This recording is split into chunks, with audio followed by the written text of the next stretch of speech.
아멘. 오늘 우리에게 주신 하나님 말씀은 예레미야서 43장 말씀입니다. 예레미야서 43장 1절부터 13절까지 저와 여러분이 한 구절씩 교독하시고 마지막 구절 13절은 함께 받도록 하겠습니다. 예레미야서 43장 전체입니다. 제가 먼저 받도록 하겠습니다. 예레미야가 모든 백성에게 그들의 하나님 여호와의 말씀 곧 그들의 하나님 여호와께서 자기를 보내사 그들에게 이르신 이 모든 말씀을 말하기를 마치니 서야의 아들 아사랴와 가레의 아들 요하난과 모든 오만한 자가 예레미야에게 말하기를 내가 거짓을 말하는도다. 우리 하나님 여호와께서는 너희는 애굽에서 살려고 그리로 가지 말라고 너를 보내어 말하게 하지 아니하셨느니라. 이는 네리야의 아들 바룩이 너를 부추겨서 우리를 대적하여 갈대아 사람의 손에 넘겨 죽이며 바벨론으로 붙잡아가게 하려 함이라. 가레의 아들 요하난과 모든 군 지휘관과 모든 백성이 유다 땅에 살라 하시는 여호와의 목소리를 순종하지 아니하고 가레의 아들 요하난과 모든 군 지휘관이 유다의 남은 자 곧 쫓겨났던 여러 나라 가운데에서 유다 땅에 살려 하려 들어온 자 곧 남자와 여자와 유아와 왕의 딸들과 사령관 느부사라단이 사반의 손자 아이감의 아들 그다랴에게 맡겨둔 모든 사람과 선지자 예레미야와 네리미야의 아들 바룩을 거느리고 애굽 땅에 들어가 다바네스에 이르렀으니 그들의 여호와의 목소리를 순종하지 아니함이러라. 다바네스에서 여호와의 말씀이 예레미야에게 임하여 이르시되 너는 유다 사람의 눈앞에서 내 손으로 큰 돌 여러 개를 가져다가 나바네스에 있는 바로의 궁전 대문의 벽돌로 쌓은 축대의 진흙으로 감추라. 그리고 너는 그들에게 말하기를 만군의 여호와 이스라엘의 하나님께서 이와 같이 말씀하시되 보라 내가 내 종 바벨론의 느부갓네살 왕을 불러오리니 그가 그의 왕자를 내가 감추게 한 이 돌들 위에 놓고 또 그 화려한 큰 장막을 그 위에 치리라. 그가 와서 애굽 땅을 치고 죽일 자는 죽이고 사로잡을 자는 사로잡고 칼로 칠 자는 칼로 칠 것이라. 내가 애굽 신들의 신당을 불지르리라.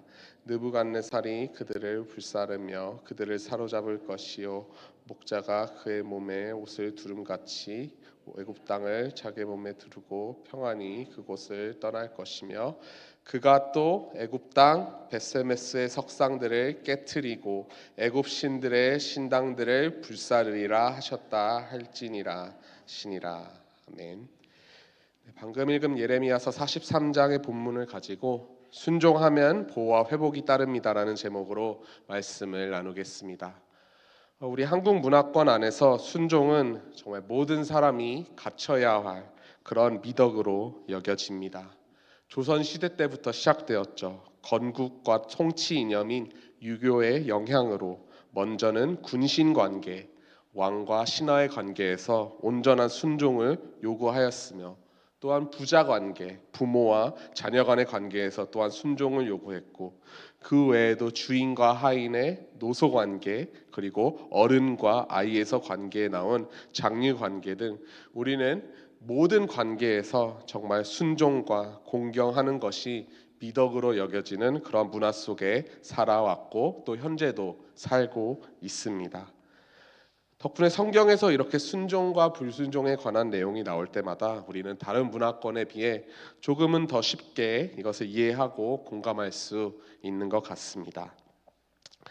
그런데 이제 현대 사회가 되고 이제 자유민주주의가 들어오면서 이제 한국에도 이제 조금은 변화가 생긴 것 같습니다. 특별히 몇몇 회사들은 이러한 유교 문화에서 비롯된 경직된 조직 문화를 타파하고 혁신을 하려고 이제 여러 가지 노력을 한다고 합니다. 그 중에 가장 유명한 예가 이제 직원들 서로가 영어 이름을 만들어 부르는 것이라고 합니다. 한국에서 태어나고 한국에서 자랐지만 영어 이름으로 호칭을 쓰게 되면 이제 각종 직급과 또한 선배와 후배 가릴 것 없이 구성원들이 좀 더 서로를 편하게 대하고 거기서 나오는 자유로움 속에서 나오는 아이디어들과 혁신들이 회사에 더 도움이 되고 이득이 된다는 것입니다. 무조건적인 윗선의 지시에만 따르는 순종보다는 자유롭게 피드백과 의견을 나누고 그리고 그 과정 속에서 논리적으로 윗선이 아랫선을 설득해 이해시켜 한마음 한뜻으로 팀원 전부가 목표에 집중하는 것이 요즘 현대 사회가 또한 추구하는 미덕이 아닐까 싶습니다. 오늘 본문 말씀은 마지막으로 또 다시 한번 하나님의 말씀에 불순종하는 이스라엘 민족의 모습을 보여주고 있습니다. 현재 상황은 이렇습니다. 바벨론의 느부갓네살 왕에 의해 예루살렘 성전이 파괴되고 시드기야 왕과 대다수의 왕족 귀족들 그리고 기술자들이 바벨론의 포로로 끌려갔습니다. 그리고 유다 땅에는 정말 가난하고 힘없는 소수의 백성들만 남아져 있었죠. 바벨론은 이들을 다스리기 위해 그달리아라는 사람을 총독으로 세웠는데 이제 유다 왕족 출신의 이스마엘이라는 사람이 이 총독 그달리아를 암살하고 그 바벨론 군사들까지 죽이는 사건이 발생합니다. 그래서 이 일 때문에 남아있는 유다 백성들 사이에서는 바벨론 군대가 다시 한번 쳐들어와 우리를 죽이고 보복할 것이라는 공포에 휩싸이게 되었습니다. 그래서 그들이 대안으로 생각한 것이 바로 바벨론과 경쟁하고 있던 애굽이었습니다. 애굽 땅에는 전쟁도 없을 것이고 양식도 풍족할 것이라고 기대했기 때문이죠. 그래서 이들 모두는 사실 암묵적으로 애굽으로 우리가 가기로 이미 결정을 한 상태로 에레미야 선지자에게 나아갑니다. 그리고 겉으로는 이렇게 말하죠. 우리가 하나님의 뜻을 구하니 우리에게 하나님의 뜻을 알려 주십시오. 그렇게 전장인 42장에서 이제 예레미야 선지자에게 말하게 됩니다. 그들의 마음은 이제 자신들이 이미 내린 결정에 힘이 실리기를 원하면서 말이죠. 하지만 예레미야가 10일 동안 기도하며 약 열흘간의 기간 동안 하나님의 뜻을 구하고 하나님의 응답을 가져왔는데 그것은 바로 이집트로 가고 싶은 그들의 기대와는 달리 유다 땅에 남으라는 하나님의 말씀이었습니다. 그 하나님의 말씀, 그 하나님의 명령에 그들은 어떻게 반응합니까? 오늘 본문 1절부터 3절을 보면 그들은 하나님의 말씀, 하나님 명령 자체를 부정하면서 선지자 예레미야가 늙었고 판단력이 흐려졌다고 생각해 그리고 그의 서기관인 바록이 자신들을 바벨론에 넘겨 죽이려고 부추겼다며 억지를 부립니다. 그리고 4절부터 7절을 보게 되면 그래서 그들은 남은 모든 백성들을 이끌고 애굽 땅으로 향하게 됩니다. 심지어 선지자 예레미야와 서기관 바룩까지도 강제로 끌고 가게 되죠. 다바네스라는 지역에 정착합니다. 그런데 이곳에서 하나님께서는 예레미야 선지자를 통해 다시 한번 예언의 말씀을 전하십니다. 예레미야 선지자에게 큰 돌들을 가져가 다바네스에 있는 바로의 궁전 그 문 앞 진흙 속에 감추라고 하셨는데 이것의 의미는 바로 언젠가 그 땅에 바벨론의 느부갓네살 왕이 쳐들어와서 이제 그 땅을 점령하고 그리고 그 궁전 앞에 자신의 천막, 자신의 왕자를 다시 한번 그 돌들 위에 세워서 이제 이집트의 모든 신들과 그리고 그 신전들, 그 신상들은 불태워질 것이고 정말 이스라엘 백성들이 그토록 두려워하고 피하려고 했던 죽음과 포로됨 이 모든 것들이 다시 이집트 안에서도 똑같이 일어날 것이라는 무서운 심판의 내용이 바로 오늘 본문의 말씀 내용인 것입니다. 그래서 오늘 본문 말씀은 다시 한번 우리가 왜 하나님의 명령에 순종함으로 나아가야 하는지 일깨워 줍니다. 아까 현대 사회에서는 무조건적인 순종보다 능동적인 토론과 이해가 더 중요시 된다고 말씀드렸었습니다. 하지만 그러함에도 불구하고 온전한 순종이 특별히 즉각적인 순종이 꼭 필요할 상황이 있는데 그 상황 중에 하나가 바로 명령에 순종해야 하는 그런 피명령자가 온전히 명령을 이해하지 못할 때라고 합니다.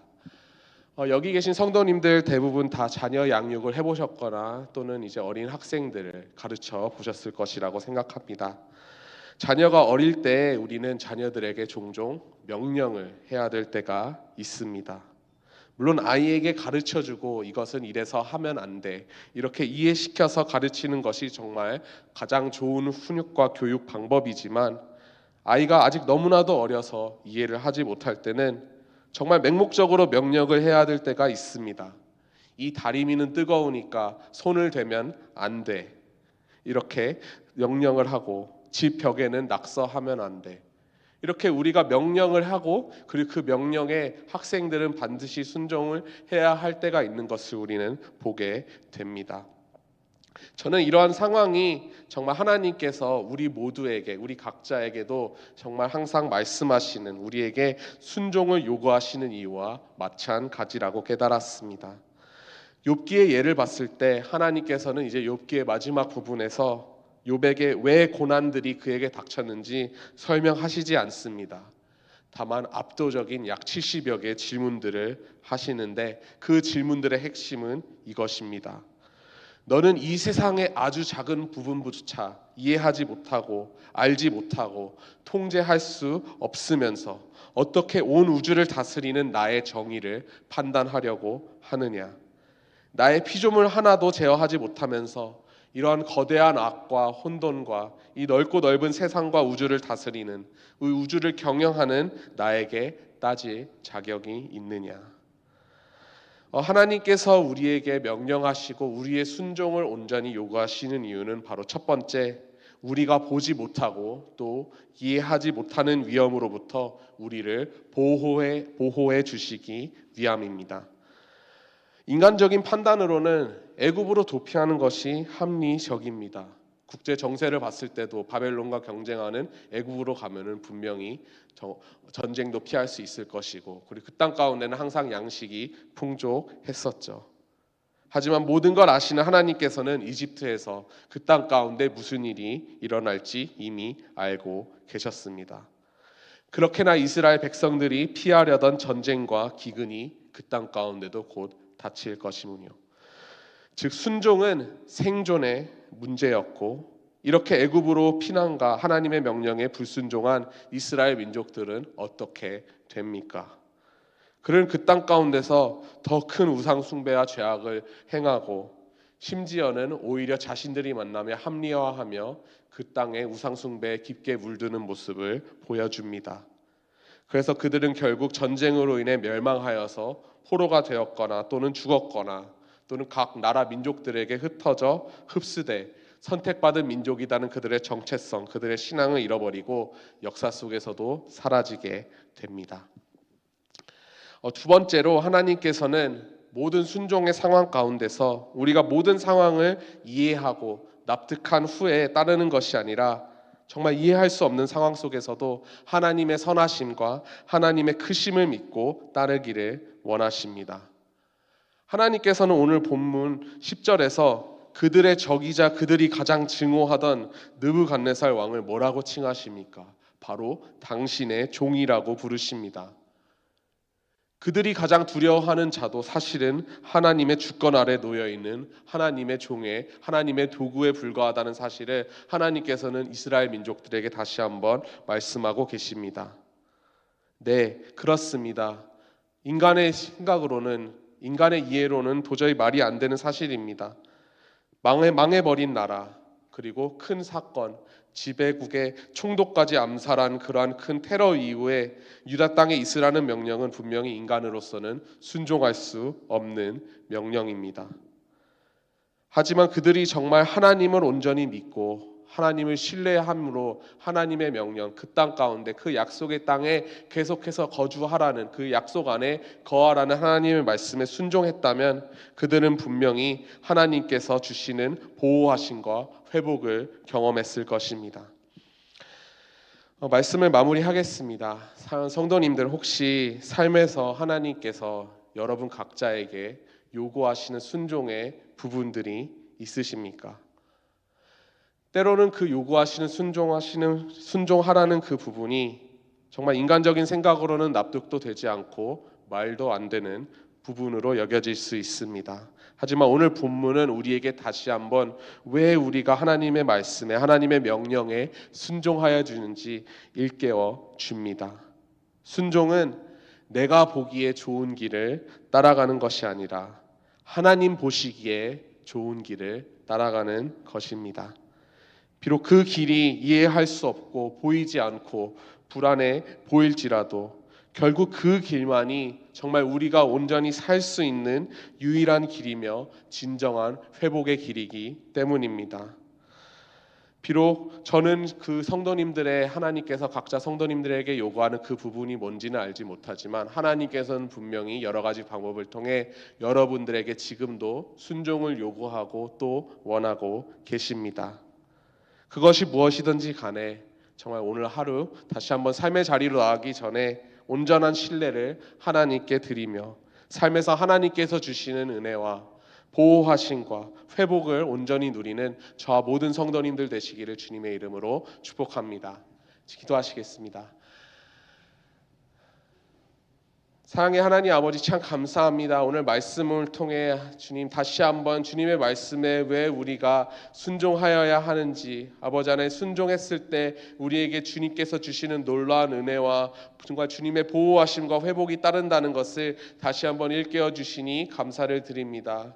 주님, 우리 모습 가운데서 정말 오만하고 교만한 모습을 봅니다. 아버지 하나님, 우리를 이해시켜 달라고, 우리를 납득시켜 달라고, 그리고 내가 내린 결정에 아버지 하나님 주님께서 정말 인정해 주시기를 원하는 것이 아니라 정말 주님의 말씀과 주님의 명령을 내가 온전히 듣고 깨달았을 때 그 말씀에 순종함으로 나아갈 수 있는 저와 모든 성도님들 될 수 있도록 주님 우리를 붙들어 주시옵소서. 아버지, 오늘 하루도 아버지 삶의 자리에서 아버지 정말 주님께서 요구하시는 그 모든 순종의 열매를 드리길 원합니다. 주님, 그 열매를 온전히 받아주시고 아버지 안에 그 열매를 통해 다시 한번 우리 삶 가운데 놀라운 은혜와 회복과 보호하심을 경험할 수 있는 우리 모두가 될 수 있도록 주님 축복하여 주시고 함께하여 주시옵소서. 감사드리며 살아계신 예수 그리스도의 이름으로 기도드렸습니다. 아멘. 주님이 가르쳐 주신 기도로 예배 마치겠습니다. 하늘에 계신 우리 아버지여, 이름이 거룩히 여김을 받으시오며 나라의 임하옵시며 뜻이 하늘에서 이루어진 것 같이 땅에서도 이루어지이다. 오늘날 우리에게 일용할 양식을 주옵시고 우리가 우리에게 죄 지은 자를 사하여 준 것 같이 우리의 죄를 사하여 주옵시고 우리를 시험에 들게 하지 마옵시고 다만 악에서 구하옵소서. 대개 나라와 권세와 영광이 아버지께 영원히 있사옵나이다. 아멘.